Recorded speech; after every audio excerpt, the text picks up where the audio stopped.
We've discussed how communists and socialists facilitate anarchy in the streets to promote their violent revolutionary brand of Marxism.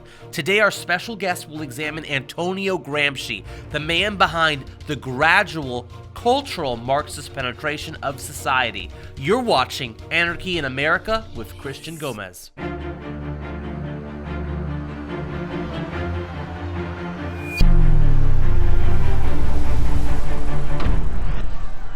Joining us today to discuss Antonio Gramsci and cultural Marxism is Anna Khait, the host of The Gathering, prayer and praise program on her YouTube channel, where she's also interviewed recently Lieutenant General Thomas McInerney and author Diana West. Thank you for being with us today, Anna.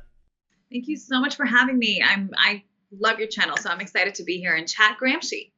Yeah, absolutely. We're honored to have you on our show today as well. So Anna, for those who are watching, your face might be a little familiar to them, of course. Can you tell us a little bit about yourself and where you were born? Sure. I was actually born in the Soviet Union. My family brought me here when I was 4 years old to escape religious persecution and escape, the lack of essentials that we have in America. And so just freedom to be associated with a political party, which clearly nowadays in America is starting to look a little bit more like the Soviet Union. But my family brought me here when I was 4. I always knew that socialism and communism was evil, but I did lean more towards the left after high school, after college. But I had an awakening. And I actually became a conservative. And then I also found the Lord, became a born-again Christian. But before that happened, I was playing professional poker. I was traveling the world doing that. And I was also on the show Survivor, television show Survivor on CBS, which was an awesome experience. And after playing poker for such a long time, being on Survivor, I got back home. I got interested in politics, which was very weird. And I know it was God because he cleaned and cleansed me of my addiction to poker and Survivor and put politics in my heart to really, to learn more about it. So I went down the rabbit hole, and then I eventually became saved as well. And looking back, I realized just how much the Democrats are pushing Marxism. And I grew up knowing that Marxism is evil. I heard stories of my grandmother, my great-grandmother, living through communism and Lenin and all of that. And so I always knew it was barbaric and it was a satanic regime at the end of the day. The Lord has saved you, and now here you are as part of your ministry helping to awaken Americans and save them from this cultural Marxism that we're going to talk about right now, actually. So can you tell us a little bit about who Antonio Gramsci was and how cultural Marxism is different than, let's say, the revolutionary Marxism of Marx and Lenin? Great question. So Antonio Gramsci was an Italian communist from the 1930s. He was actually imprisoned by Mussolini. But what's interesting is that Gramsci had a different perspective of how to push Marxism in a country. So like you were saying, the revolutionary Marxism that Lenin introduced, that you can push Marxism violently and then re-educate the masses, which is what Lenin did in 1917. Gramsci said you can do it culturally. You can do it as an organic looking process. And the way that you do it is you infiltrate the country and you look at what the media is, the law is, what the religious system is, and even mass culture. Infiltrate it and slowly subvert it and change it. Make it seem like it's an organic process that is shifting to a change.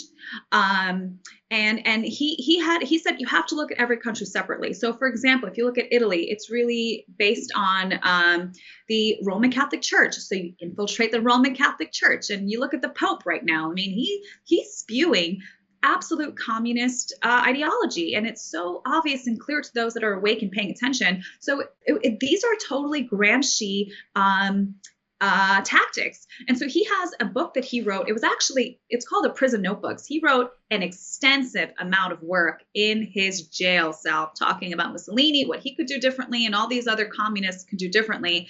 And to be honest with you, his work is nefariously brilliant. I mean, it's super brilliant. I mean, this is exactly what we've been seeing play out in America. And so he had an extensive piece of work called The Prison Notebooks. And I really recommend the book by Carl Boggs, who goes through all of these terms and all these ideas, because he kind of goes all over the place, Karl Boggs cut it down into a small book, and it's called Gramsci's Marxism.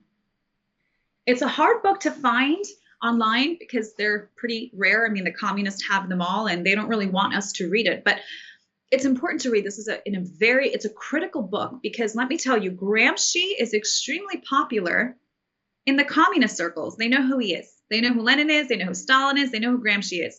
The right, the conservatives, are not aware of him, and we have to be to understand what his tactics are. Let me read you a quote from this book, and this basically explains exactly where we're at right now. So with Gramsci, again, he argued that Lenin's tactics of a revolutionary war, taking the country by violence and then re-educating them, is not the most beneficial way to do it. He said you first re-educate them, and then these people will demand a revolution, which is what we're seeing right now. Absolutely. Antifa, this is what we're seeing in America. So here's a quote on page 40 of Gramsci's Marxism by Karl Boggs. He said, "The way to revolutionary transformation must follow a crisis of ideological hegemony in civil society. In other words, the undermining of traditional society and authority relations, cultural patterns, and lifestyles." So there has to be a clash of this new culture with the past culture, but it has to be done organically. So he says cultural patterns and lifestyles. For example, the nuclear family is coming under attack. In most cases, would involve an organic, long-range struggle between competing systems. The main political task of a socialist movement, then, is to create a counter-hegemony, a counterculture, to break the ideological bond between the ruling class and various sectors of the general population. So what Gramsci, and he eloquently explains how you do this, he basically says, go into every facet of the society, infiltrate it, and break it up. Have a new idea take place in there. For example, if you want to talk about, infiltrate the LGBTQ community, infiltrate the feminist community, and tell them how horrible it's been, how they've been oppressed by this racist capitalist society, and re-educate them. And the solution is always Marxism. And so then he also argued that you're not going to win over the left or people even on the right with these ideological ideas. It has to be emotional. That's how you really get someone's attention. He realized, and this is brilliant because humans, we're very emotional creatures, right? We operate in fear or in joy or in happiness or whatnot. So he said, infiltrate them, undermine them, and subvert them, and then they will demand a revolution. And so we're seeing this play out as well. This is why we never, it's a very typical communist tactic. Don't ever let a crisis go to waste. Use it. Rahm Emanuel, Obama's old advisor, former mayor of Chicago.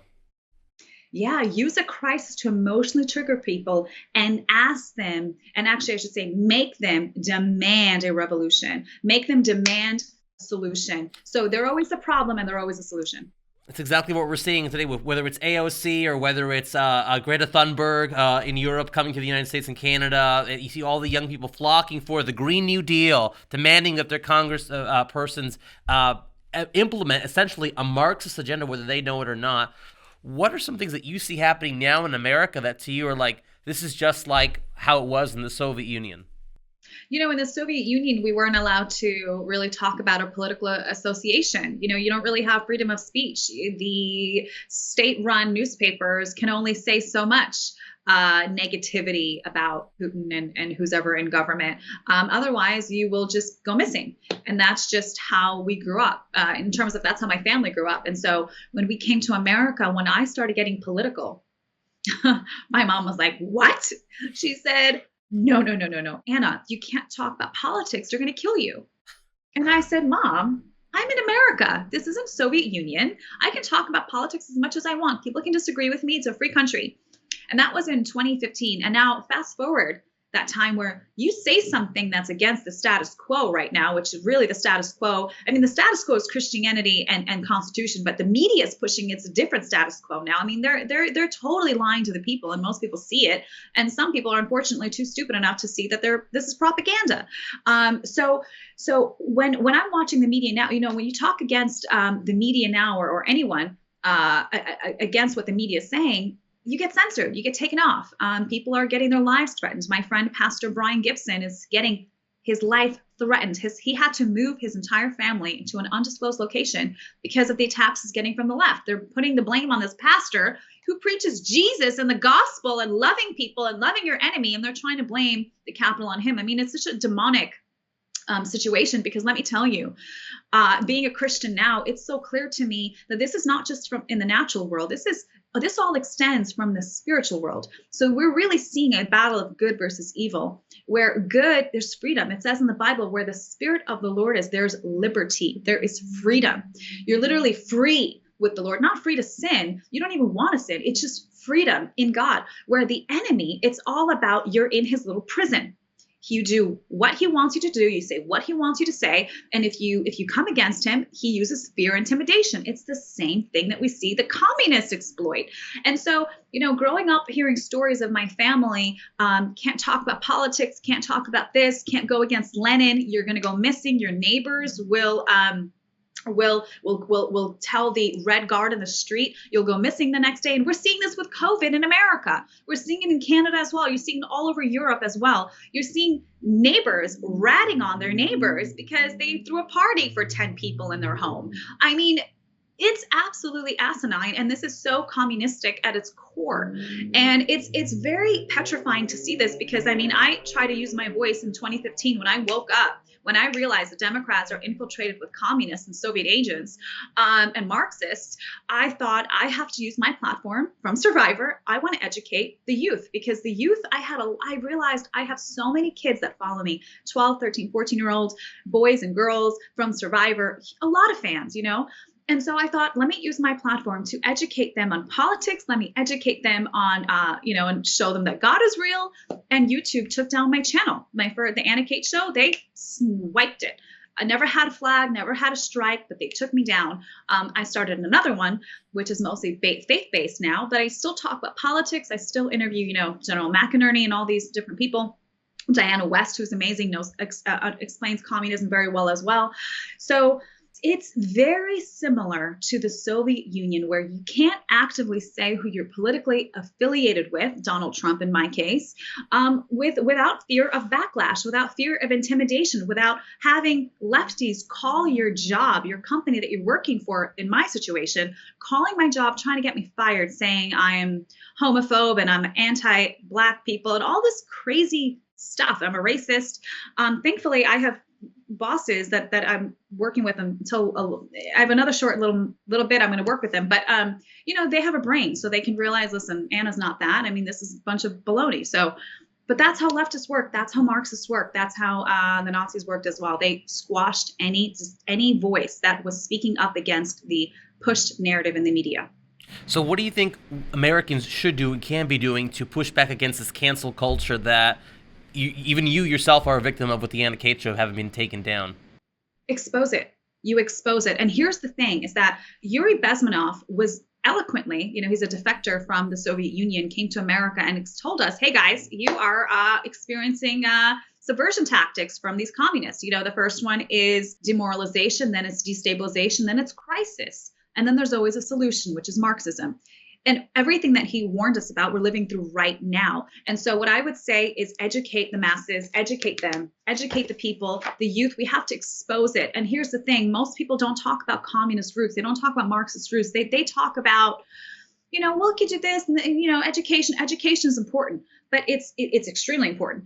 These are the youth. These are the future kids. But we need to educate them on what how evil communism is, how evil Marxism is, and also teach American history, patriotism, and Constitution, and that's all very important. And the thing is that there's not many people, not many journalists. For example, Diana West is one of the only ones that talks about communism, that talks about Marxism. Do you know that John Brennan, Hillary Clinton, Leon Panetta, and also James Comey, they're all communists?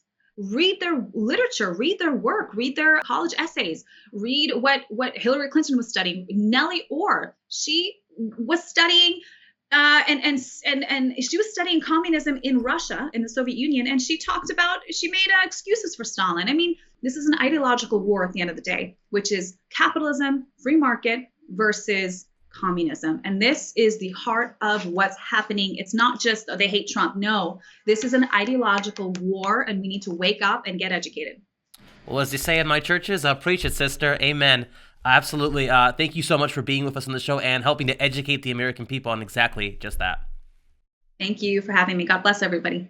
Anna Khait suggested getting a copy of Gramsci's Marxism by Karl Marx.